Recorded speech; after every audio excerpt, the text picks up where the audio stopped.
Good. Are you sure it's good? Are you sure it's good? It's good for me, but not for the citizens.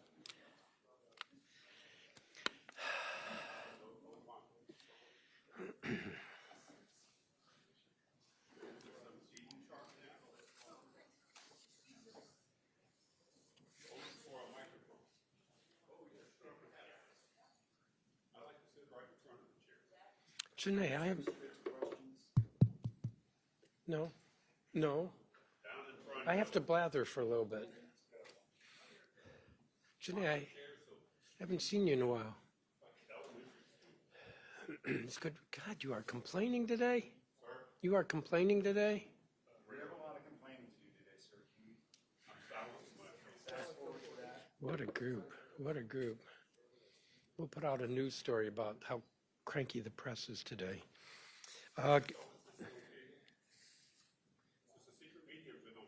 This is secret.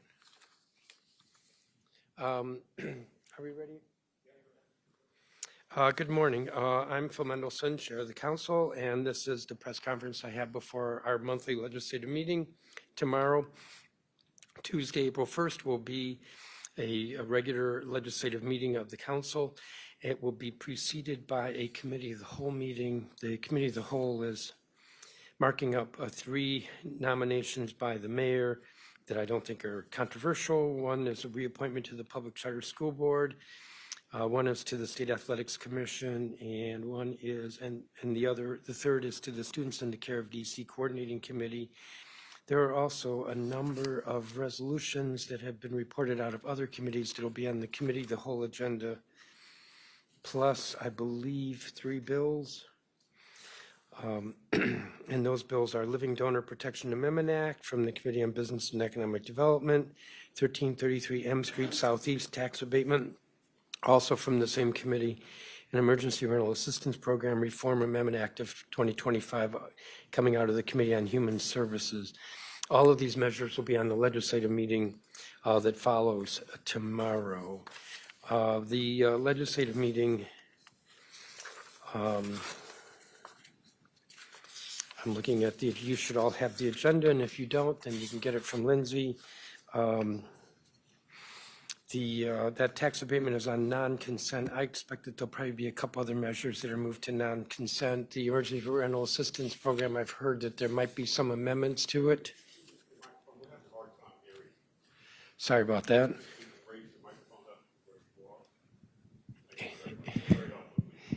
Anything else you want to tell me?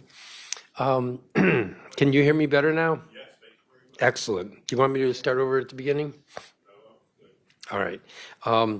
The emergency bills, most of the emergency bills are re-upping legislation that had previously been adopted as an emergency.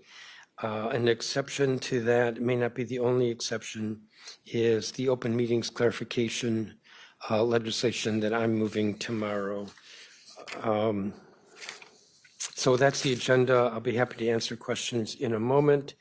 Let me give an update with regard to what's happening with the council's budget, with the city's budget. So as everybody knows, when the continuing resolution went through the House and then the Senate, there was language that had been in previous continuing resolutions or CRs that allowed the district to spend at the current year levels. That language was omitted, which has the effect of forcing the district to cut $1 billion in the remaining 6 months of this fiscal year, which is very difficult to do. The Senate saw the mistake and adopted legislation moved by Senator Collins and supported vigorously by the senators from both Virginia and Maryland. The Senate approved that unanimously. It went to the House. Unfortunately, in my view, the momentum that had ended the week was lost when Congress went on recess the following week. So now the mayor and my office have been pressing the House leadership to put this on the agenda for quick approval by the House. A concern we have is that there are always some members in the 435 members of the House who like to put amendments on bills concerning the district, and those amendments typically are troublesome and also would further delay approval of this, because the bill would then, if the amendments were successful, the bill would have to go back to the Senate. And I'm not aware of any amendments, not that I have been told specifically of amendments, but some ideas. I'm not aware of any amendments that the district would support. the White House, at the time that the Senate took up this measure, the White House had indicated support, and the chair and ranking member of the House Appropriations Committee indicated support. That has not changed. The White House tweeted last Friday, I believe, that they would like to see the House move this immediately without any changes. The effect on the FY26 budget at the moment is non-existent because the FY26 budget can be developed as a balanced budget and doesn't, in terms of programmatic changes that the mayor may want to consider, that's not contingent on FY25, this FY25 issue being resolved. So the delay there is something else. However, at the point that the mayor gets to what we call pencils down and actually submits the budget to the CFO to go over in detail and certify as balanced, the CFO at that point, well, not at the beginning, but by the end, will want a supplemental for the current year that reflects current law, whatever that current law is. So ultimately, the problems in Congress are going to delay consideration of our budget. And that is a problem because there is a lot of uncertainty. People are asking me all the time. I was at a charter school event over the weekend, a rumor that the charter schools are going to have all their payments canceled, which is not correct, but there's just a lot of angst because nobody is sure what's going to happen.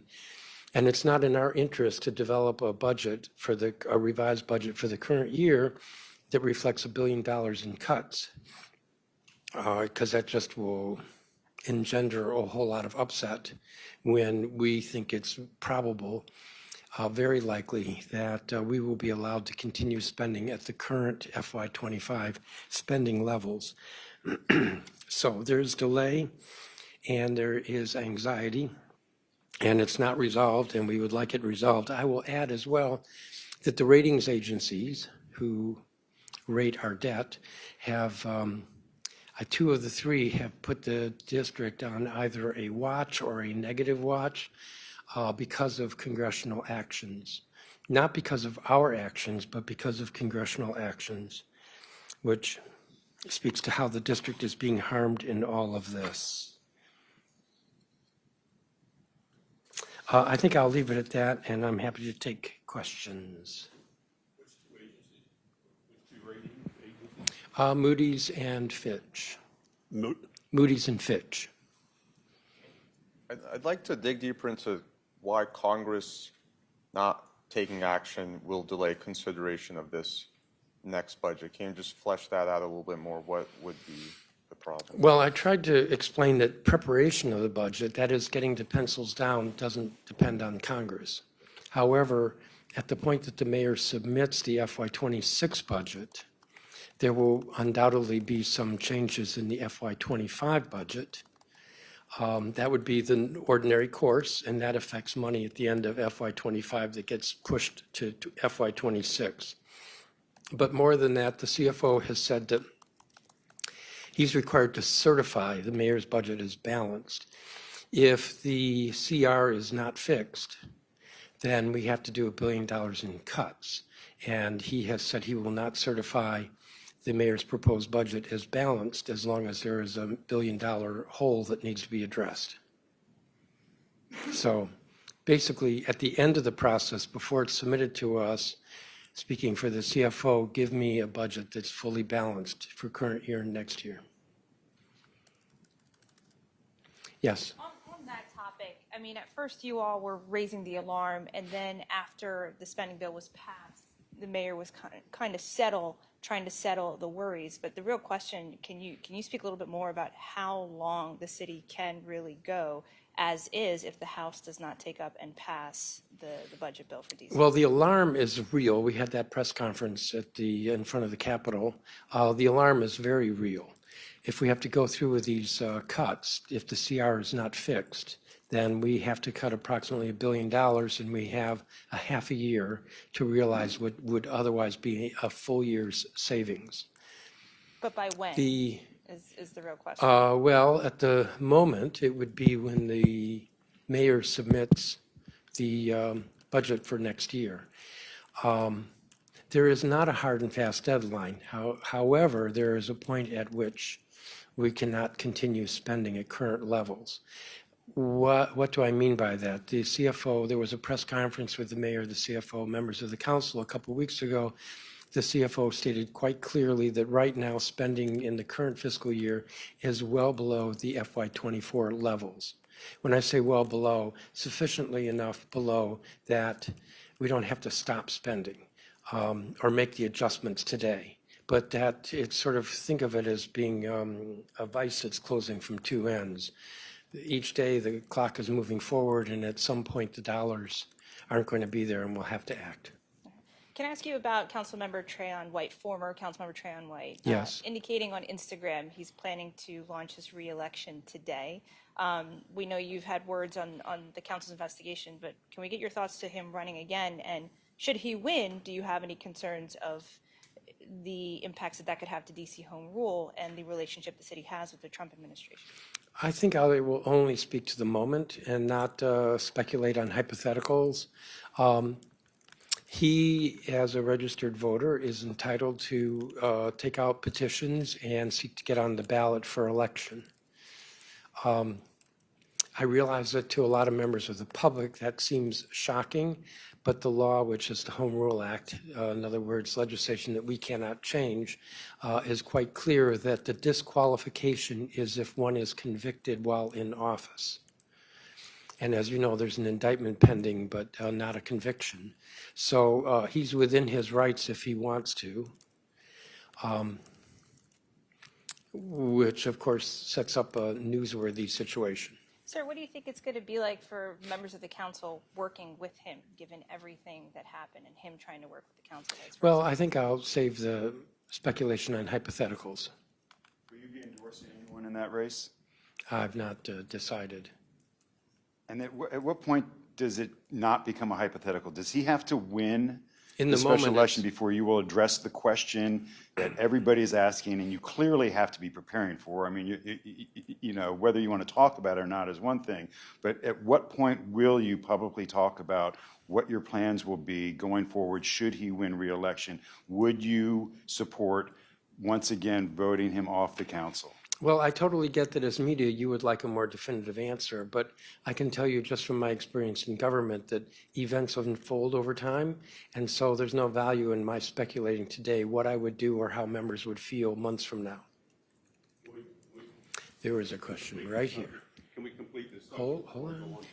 Will the council be considering any emergency legislation to perhaps prevent Councilmember Trayon White from running for re-election? I don't know what that legislation would be. The Home Rule Act says that the disqualification is if one is convicted while in office.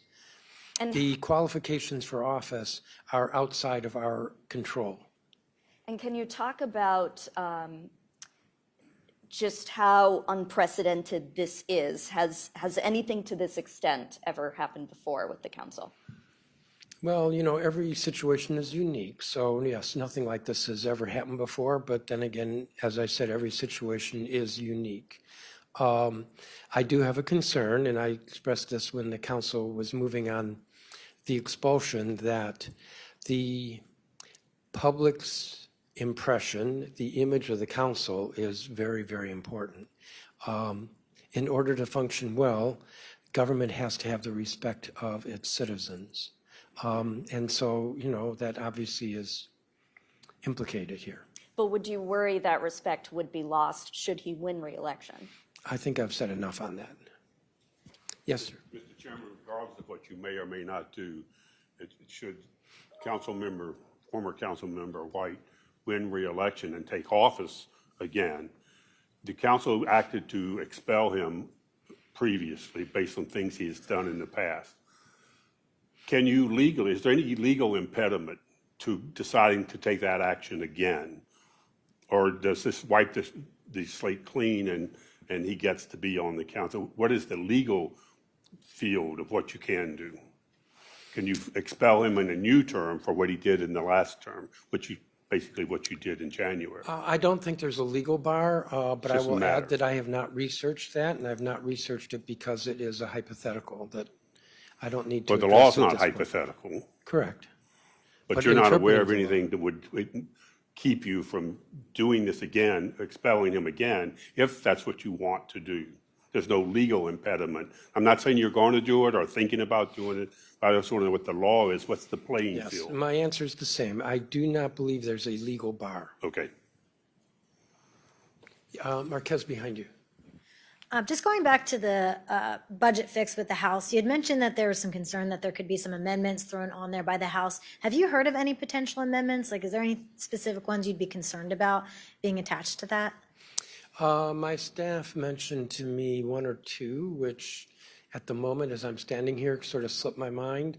I think it's too early, but I mean, just think of all the different criticisms that a small number of congressmen have made toward the district, and I would suspect that any of that could be a thought by one of the members to raise as an amendment. As I said before, I don't know of any amendments that the district government would support for two reasons. One, because most of the amendments that come forward are not from the leadership that the mayor and my office work with. So that's a diplomatic way of speaking to how informed those amendments are with regard to the operations of the district. But then also it would further delay this legislation because now the amended bill would have to go back to the Senate. And on Friday, I know that the president, or really Thursday night into Friday, we saw that executive order from the president creating that task force to make DC Yes. safe and beautiful again. Any response to that? I know there's no local council members, elected officials on that task force. What's your reaction to that? I really can only speak for myself, although I have had conversations with other colleagues. It's always unsettling when there is a proposal from the federal government to do something with regard to the district. If you look at the executive order more closely, you will see that, for example, directing the Park Service to make its parks more attractive, well, it is their property. I don't know that that's objectionable. I don't want to say that everything in there is innocuous, but overall, a lot of it, if not most of it, is directives to the federal government to do things that are within the federal government's purview, not as a home rule, let's step on home rule, but as in a, let's maintain our parks or maintain our buildings or work with the city. The declaration facts of it say that the task force will work with the Metropolitan Police Department and the union of the police department to decide what to do about staffing and other issues. That's not a federal issue. That's a direct assault on home rule. Well, saying to work with us, so, you know, if you want me to say a little bit more, I would say that some of the language around the order I disliked, but the order itself, the directives in the order were as I described. So if you ask me if I would like to see an executive order, no. But that wasn't the question. Yes? Chairman, going back to the budget, the city administrator is saying that they need clarity from Congress on a legislative fix to the CR before submitting the balanced budget. So how this wait and see period, how does that impact the council's ability to legislate? And are there concerns? I know you said there's no hard and fast deadline as far as when it's an issue that the House hasn't voted yet, but are there concerns if this doesn't happen sooner, how that can impact your ability to legislate? There are concerns that if this drags on, that it will make the operation of the government more difficult, and that there might come a point where we have to do the $1 billion in cuts. So that is a concern. I think I've been pretty consistent here that we want this to happen as quickly as possible, that it is ultimately delaying our budget. Let me be clear again. The mayor has to give us two documents. She has to give us a budget for FY26, and she has to give us a revised budget for the current year. She does this every year. There's nothing new, nothing unusual about that. She has, the CFO has told her that she has to give the CFO 10 days, pencils down, and then 10 days. There's nothing that stops her from getting to pencils down on either of those bills. And we know what that supplemental, when I say we know, I don't really mean me, she should know what it looks like, because that would be in the ordinary course of things. With the CR, there would have to be, unless it's fixed, a supplemental with $1 billion in cuts. It's not in anyone's interest to develop such a budget and put it out. So at the point that she's gotten the pencils down, we are going to have to figure out how long we're going to have to wait with the House. And that's where the delay could come in, after the pencil's down. Okay, but she's saying, it sounds like they're not I doing know what pencils. she's saying, because it's convenient to say that the congressional uncertainty is delaying pencils down. So are you saying that she should come up with two versions of the budget? One for if the For the Senate bill. FY26 budget, no. For the revised budget for the current year, we're trying to avoid that. Okay, and then back to ex-councilmember Trayon White, what would be your message to the people of Ward 8 amid everything that's going on? And can you talk about how the council has still been representing them, even in the council member's absence? With everything going on in relation to his reelection campaign. I think that's a circuitous way of getting at whether I would endorse anybody. I mean, people should vote, people should participate, people should look at all the candidates. That's what I would say. What was the other part of your question? If you can reiterate how the council Oh, yeah, has so I have maintained the Ward 8 Constituent Services Office. So residents of Ward 8 still have a Ward 8 phone number that they can call if they have an issue with city services and need some help. In addition, all of the at-large members represent the citizens of Ward 8. So every one of the at-large members is available if residents of Ward 8 are looking for help with services or want to comment on issues pending before the council. Are all his staff still employed by the council? I believe at the moment, yes, but that will change shortly. How will that change? When will that change? Not all of them will continue on the payroll. They'll be let go? Are they actually working? Have they been redeployed somewhere else? What are they doing? When it used to be that when a member left office for whatever reason, that their staff immediately becomes unemployed. It's been my practice to always pick up the staff to give them some time to find other work. So for example, I know that the council member's former chief of staff has found other work and has left the office. I did give all of the members of the staff a time certain, and that is approaching. There will be a couple that I will be keeping on to work on constituent services for the ward. So what is the date that you gave them? I'm not certain, so I'm not going to put it out. Okay. How many staff members? Well, I can give you an answer, but it may not be accurate. I'm going to say around 10. And you can quote me on that, but it may not be accurate. It might be 8, might be 7, might be 11. Jenny? Thanks. Just to go back to the budget timing, just so I'm really clear, did you say that the CFO gave a directive to the mayor that he wanted both the FY25 supplemental and the FY26 at the same time? Or could the mayor just submit the FY26 and then wait on the supplemental because of the uncertainty in Congress? It's more the latter. Okay. So I've spoken to the CFO, and in the conversation, it was clear that the pencils down for FY26 is not contingent on the supplemental being submitted at the same time. However, the CFO's position is that at the point that the FY26 is submitted to the council, the CFO has to also have the supplemental. Okay, so basically they're both going to the council at the same time anyway. They would be submitted to the council at the same time, but they Okay. don't have to be submitted to the CFO at the same time. Okay, got Which it. is to say that the roughly $20 billion budget for next year can move forward more quickly. Okay, And can you just like explain what the effect of this delay has on council staff, on the sort of budget process?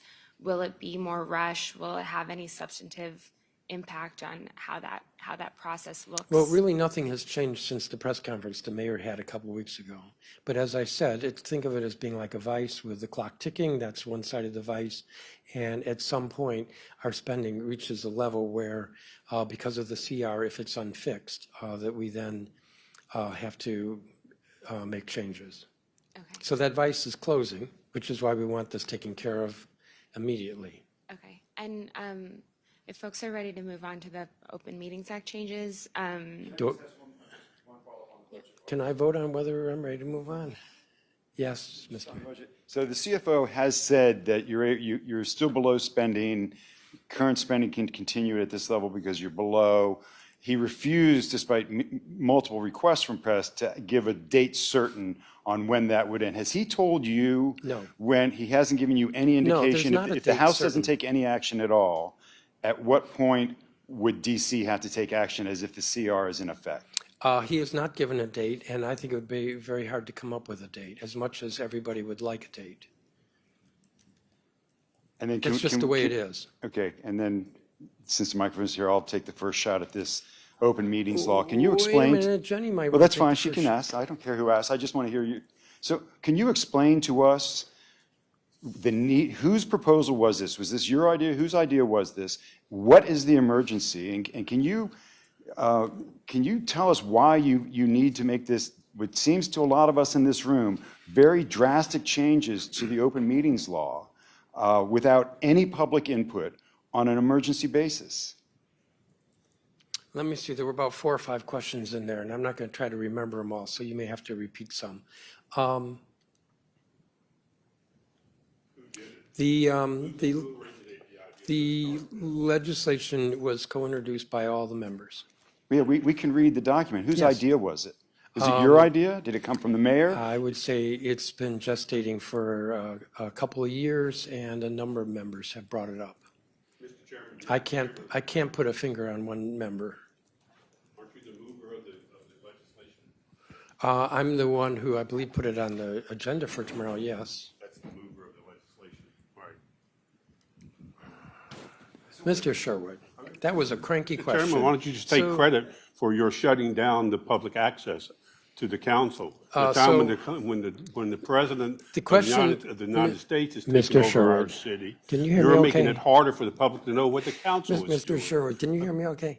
No. So the question was, don't whose idea understand. was it? That was the question, whose idea was it? The question wasn't who's moving it tomorrow. And you know the answer, who's moving it tomorrow, because my name is next to it and I put out the notice. There are 12 members on it, that's all the members. All the members have indicated they support it. So that's a fuller answer to where did this come from? My answer also was that over the last couple of years, a number of different members have brought this up. So that suggests it's more than one person. If I can just summarize Seagrave's question, why do you need a blanket, unconditional ability to have a private meeting with the mayor or with among the council members without making some public record that you're doing it? Well, I don't think it's a blanket, unconditional, broad. I saw the letter from the Open Government Coalition today who says this legislation isn't necessary because all of it can be done now, which of course makes me wonder why folks are upset about it. So let me say this. I have been active with elected officials in the region through the Council of Governments. I have been involved with elected officials throughout the country in various capacities that I've served on, such as the Association of Metropolitan Planning Organizations, which deals with transportation, or the National League of Cities, or the National Conference of State Legislatures.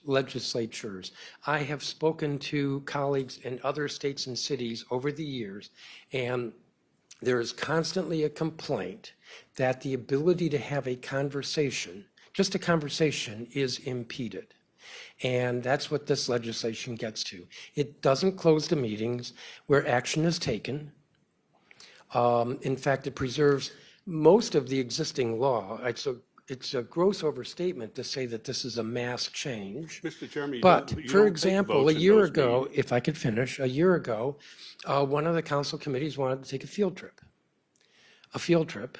and was told that they could not do it because that would violate open meetings. There would have to be a notice and an opportunity for the public to attend for a field trip to go and look at, and this was not a field trip to the zoo, this was actually to look at public housing projects.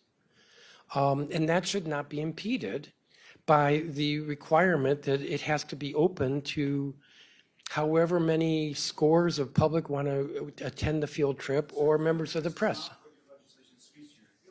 Your legislation speaks to what it calls issues of terrorism and public health and meetings with the mayor. And again, can you tell us, you just said that this has been percolating with the DC Council for 2 years, and multiple members have brought it up. So if it has been on your radar for 2 years, why then can you not have a public hearing and go through the normal process of legislating this? Why do you see the need to do this as an emergency? What is the emergency?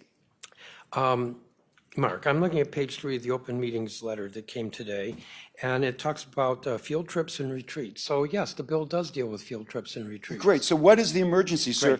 Great. It's not something to laugh about. What is the Well, but I think emergency? you You're overstate passing your this on an case. emergency basis. What is the emergency? That members want to be able to have discussions now. And when we have had But this has been going on for years by your own admission. Do you So want me what to is the finish? emergency? Do you want me to answer your question? Please. Members want to be able to discuss, have conversations now. And when we do it, which we have done, we have been challenged as to the legality. As much as the open meeting letter says, not true, we can do it.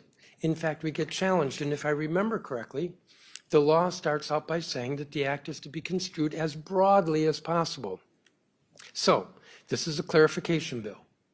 Open meeting says on the one hand that we could do a field trip, or we could have a meeting to discuss confidential negotiations with regard to economic development. On the other hand, we get challenged, and I would rather clarify the law with regard to this than to continue with this uncertainty. That's great. So why the emergency? So you have not made a case for an emergency. What you've made No, a no, case I've not for, what persuaded you've made you. a case for is having stakeholders weigh in and be able to give their side of the story, and for you guys to make an educated decision on something that affects every single DC resident. Again, you have not given reason to an emergency. You talk about economic development. So I'll ask you, you did this, you circumvented this when it came to Monumental, with the negotiations of See, Monument. you think we broke the law. I did not say you broke the law. I said you circumvented it. It's a difference. I didn't say you broke the law. I said you circumvented the law while still working within the boundaries of the law by Mark, bringing people I in think groups. So, circumventing how much of this has suggests to we deal broke the with the law. ongoing negotiations with the commanders? Is this just that the commanders thing is heating up and is getting so close to the finish line or the goal line that you want to be able to get briefed on it immediately, and that the commanders negotiation is the emergency, that the NFL has told you or the mayor that they don't want these meetings and discussions open to the public? It's interesting you would read football into it. I'm thinking a few other things I could read into it. So I already answered the question why. You don't like the answer. Let's just remember that when somebody asks a question and they don't like the answer, that doesn't mean that they weren't given an answer. So members would like to be able to have these conversations now. We had a retreat last Friday. I would say luckily nobody showed up, so we were able to have confidential discussions. But we would not have been able, yes, Where was it announced? talk to the secretary. It was an open, Talk to the secretary. I'm here. Tom, Well, Mr. Chairman, you're circumventing the question. I just looked up. Tom, that is totally cranky. So the secretary announced the meeting, and we had the meeting. When did she announce it? Last week, I'm not sure when. Please, please. The fact that you're not aware doesn't mean that it wasn't noticed. Well, then I asked where, and you can't tell me. The secretary No, correct. seance somewhere? Mr. Chairman, You're being a little unreasonable, Mr. Sherwood. Am I supposed to know? Mr. Chairman, peace and blessings, if I may. I'm just getting here, if I may. Why am I supposed to know? Mr. Chairman, I don't put out the notice. I was assured by the secretary that there was notice. Mr. Chairman, if I Did you may, find I have a out? question as well. I have a question, Yeah. just following up on what's been I hope you're discussed. not as cranky. Anyway, following up on what I discussed, what's the threshold here? So once this emergency legislation passes, I'm just trying to get clarity around to what degree can the council exercise that power in blocking people's view or, listening in on meetings. I'm just trying to get clarity around that. And in regards to the 2-year timeline, what was the rationale, again, in making it an emergency rather than going through the process? Already seeing that some organizations have already caught wind of it and like they are already sending letters in opposition. Why not just have that process open over the last 2 years? So I sort of got two questions. The threshold, right? At what point is the council unable to block meetings? And secondly, why not just open up the process over the last 2 years for public input? I'm not sure I understand the second. Again, members want to be able to have conversations. I said conversations, not votes, not taking action, and they're constrained from doing that. And this has been an especially sensitive time this past year and currently. I'm thinking because somebody mentioned Monumental and the negotiations that went on there, and members have been constrained. And as much If I as may, some folks protested, well, actually, we can do these discussions anyway. In fact, we get challenged on that. So this is a clarification. That answers the first part. What was the second part of your question? well, I just want to focus on the first part, and I'm going to, at the risk of sounding cranky or whatever, our readership at The Informer are people who are very skeptical of government, people who have every reason to believe, based on their conditions, that government does not work in their favor. So I'm asking this question with that context. What do you say, especially given now that there's a former council member White and all the at-large council members are working overtime to fill that gap? What do you say to constituents that you're further impeding their view and knowledge of meetings, especially at a time when people aren't voting like they should be? Voting numbers aren't up like they should be. I can't quite recall the percentage, but it's not 100%. And part of that comes from skepticism and defeatism about the system. So I'm just trying to get a sense of if by any chance that went through your mind as you were doing this, or if there were more, dare I say, nefarious intentions involved. Well, first I'll deny the nefarious, but I would say that there are two aspects to the current law. One of them is that actions that the council and other government bodies take, actions have to be open to the public. And the other is conversations by elected officials have to be open to the public. This is meant to provide some measure of relief with regard to conversations. The reality is that conversations do not occur because members do not want to have them in a public setting. That could be a meeting where I am so angry at a colleague that I want to come in and tell him, I'll even say, I won't say, that I want to have a frank conversation with a colleague, and I won't do that in front of the other members.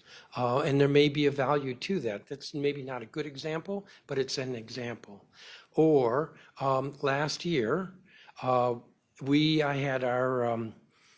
had my lawyer look at this, so I believed that it was legal, but I, at the last minute, had a gathering in my office to discuss where things were between the executive and Monumental Sports. And to have noticed that meeting, I assure you that every one of you and double would have been there and known that there were these discussions, which were confidential. And as I said, I talked to my lawyer, and we believe it was legal, but we were challenged nonetheless. And that's to illustrate the kind of constraint. I'm told I have 5 minutes. If you were not a member of this council and just a general member of the public, would you be okay with this bill? This bill is not as damaging to the Open Meetings Act as all of you are suggesting, and the Open Meetings Act is far more open than what the law was for the first 40 years of home rule. So you're okay with it? We're having a public hearing today, essentially on this bill by asking the question. Well, as you know, we will have a public hearing. This is an emergency bill. Will there be permanent legislation? Yes, Will you have a public hearing for the Yes. permanent legislation? yes, there will When be would a that hearing come? on the permanent bill. When would that come? I do not know. Later 'Cause, this year? I mean, this year? Tom, the permanent bill was introduced on Friday. So I have not looked at a schedule for when that hearing will be. So There you will can't be a commit hearing. to having a public hearing on Can I the finish? secrecy of the council. Can I finish? Until next year. So if I could finish, there will be a public hearing on the permanent bill. This year? I see no reason for delay. I just don't know when. Mr. Chairman, this is. I can't answer every question, Tom. What are you having for breakfast in 2 days? You're doing a universal exception where council members can meet in any configuration, what you want to do, and we will not know, we, the public, will not know anything about it, and you seem to think that's good. We're not talking about a field trip to the National Zoo. We're talking about discussions with the football team that wants to move here and all kinds of other issues, and there's be no public record. You even changed the law so there won't be any public record.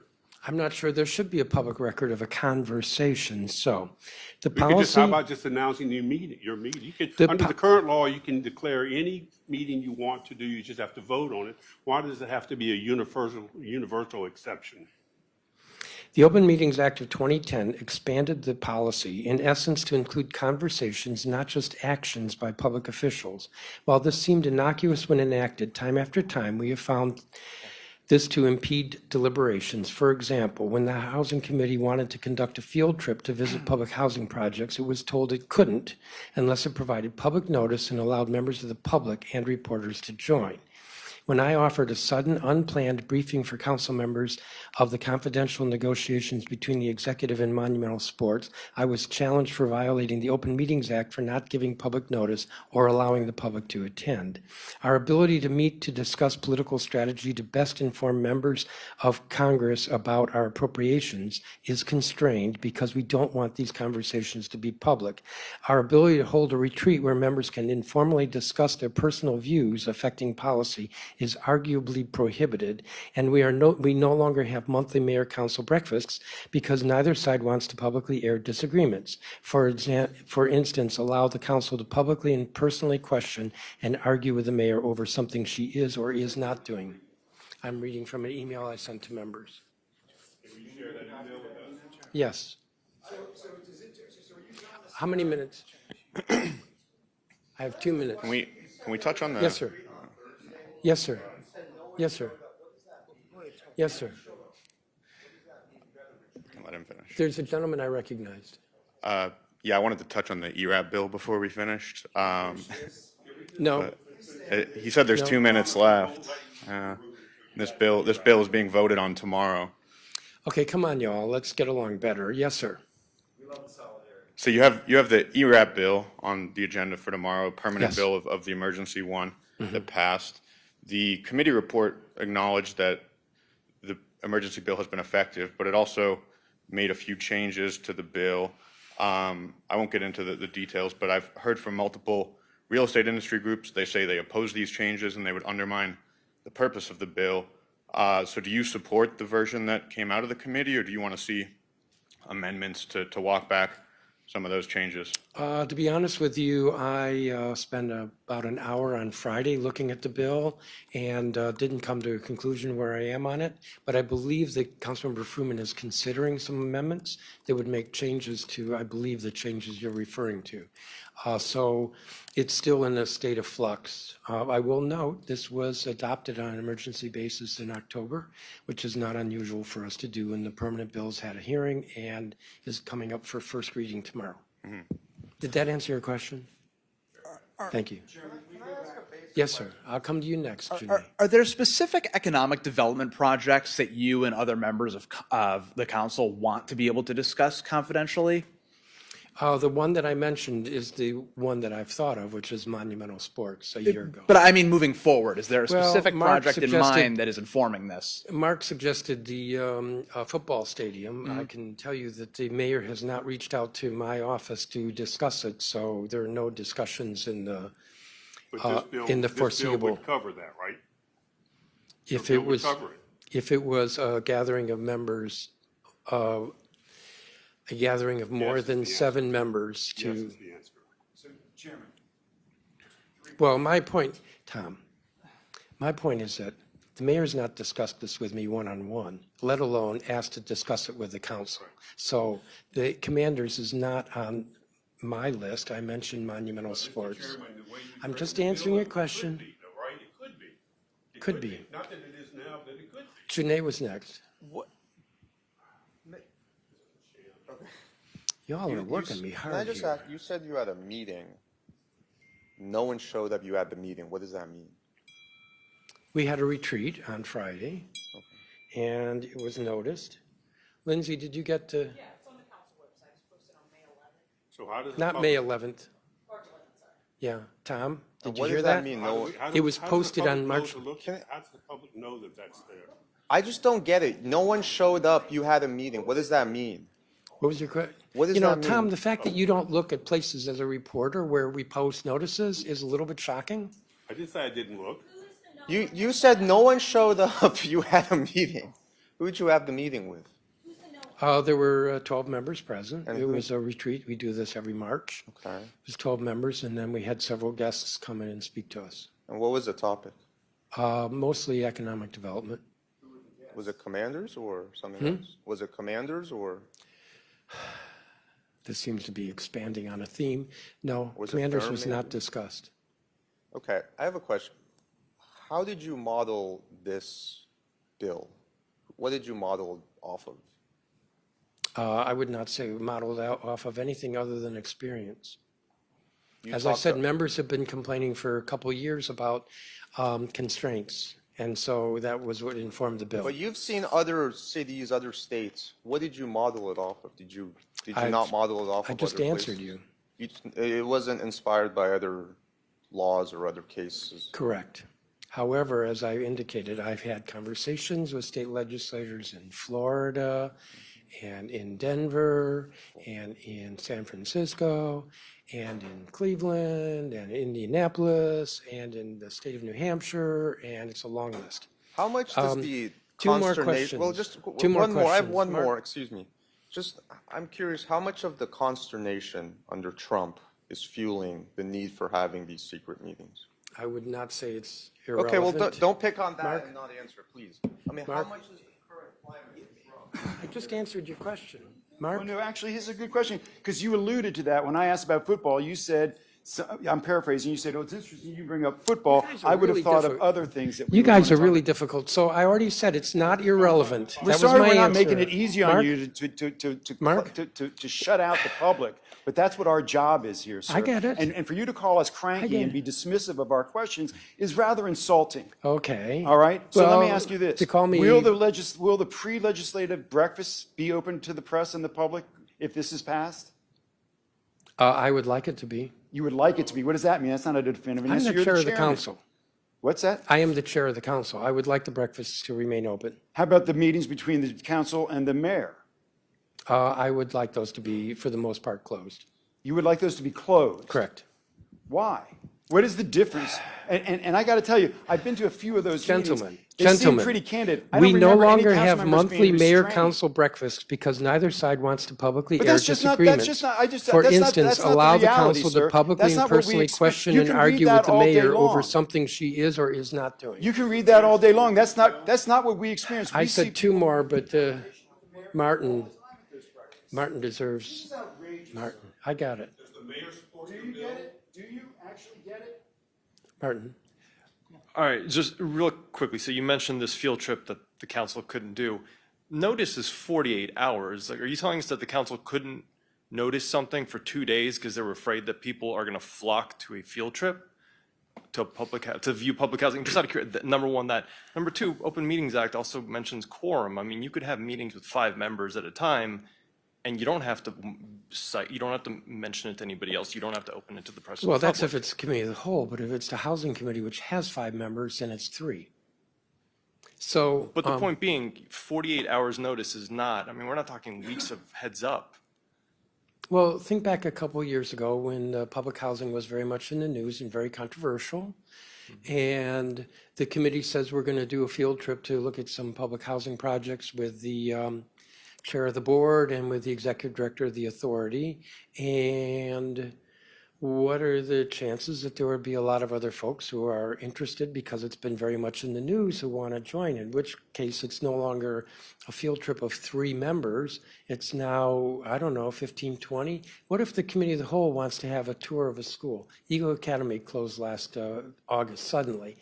And so this doesn't quite work in the hypothetical, but so I'm going to do a field trip of Eagle Academy, and all the parents, 150 parents, want to show up. I can't have a conversation with the head of school. It's going to be a town hall meeting, which is fine, but a town hall meeting is not the same as a field trip. So members have got to be, if they want to go and look at something, when I go and tour the forensic lab, if I want to bring colleagues, and there's a quorum, under the current law, arguably, I'm going to say arguably, I would have to have notice. And then everybody would be, anybody who wanted to could come. And that's very different. Try to fit 20, 25 people into one of the labs over at the forensic lab. So this is just difficult. It constrains. And as I said before, it's one thing to say that we can't take action except at a public meeting. It's another thing to say we can't have any conversations unless it's noticed in a public meeting. That's just really difficult. And I've given you examples. You didn't like the examples. I have talked with legislators in other cities and states. They all have lots of examples. It is really hard on legislators to be able to talk to each other because of these constraints. That's all this does, is to make it easier for us to have conversations, not take action, but to have conversations. Jenny. I just want to revisit the portion of your email that you quoted where you talked about how you no longer have these mayor-council breakfast meetings because people are afraid to have disagreements publicly. And I guess I think people run for office because they have ideas that they want to share, and shouldn't it be a basic expectation that someone who's an elected official is comfortable having a disagreement in public with the mayor? No. Why not? Because there are times when you don't want the disagreement to be public, as I think you know. So you don't want that press, is what it If that's what it is, a disagreement, yes. I remember years ago with a former mayor and another former mayor who was on the council, and he asked to clear the room. This was before open meetings. He asked to clear the room to talk about how the former mayor was disrespecting the council. That would have been totally newsworthy. And the idea was to, before it becomes more of an open conflict, to have a quiet conversation in front of other members about this. Those conversations can't occur in an open meeting. Sorry, but they just can't. We're, Lindsay. You all have to just vote that close it. If you want to have a field trip to the office you just mentioned, you can vote that it be closed, right? Lindsay, where are we? We're in the same spot we started. Well, that's because you want me to agree with you. No, I don't want you to agree. Even though, as press, you're supposed to be asking questions, not arguing with. Yes. President Trump's executive Huh? order regarding the immigration enforcement aspect of it, it mentions monitoring DC's cooperation with federal immigration authorities. Is this legal?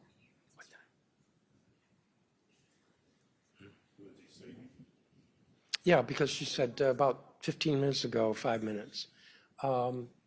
Immigration enforcement. Yeah, under President Trump's executive order, it mentions monitoring DC's cooperation with federal immigration authorities. Yes. As Is you that know, legal? most of the executive orders have language in it that says as allowed by law or as appropriate under existing law. And it has been our position that we will comply with the law.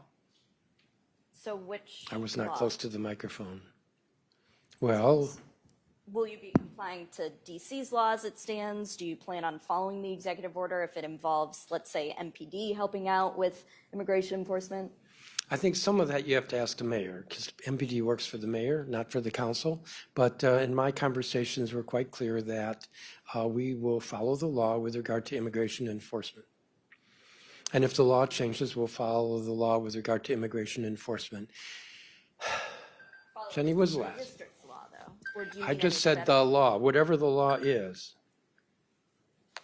All right, Chairman, I have a question related to Ms. Wright and her reconfirmation.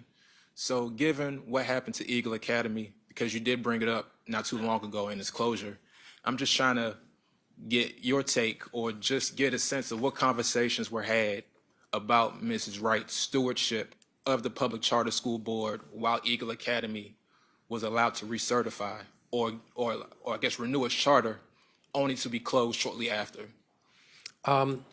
We've had a hearing. I sent a long letter with questions back in October.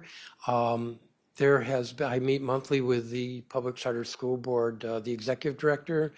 We had a performance oversight hearing, which is separate from the hearing specifically on Eagle Academy. Understood. Eagle has come up at every one of these meetings or hearings, and we have talked about what the board is doing to change its oversight, adding rigor to its oversight with regard to schools that are have some warning signs with regard to their finances. So given all And that's that has happened- included conversations, some of it has included conversations with Chantel Wright.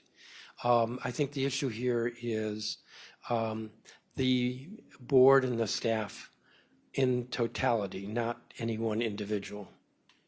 I've seen nothing that points to one individual who says they were culpable.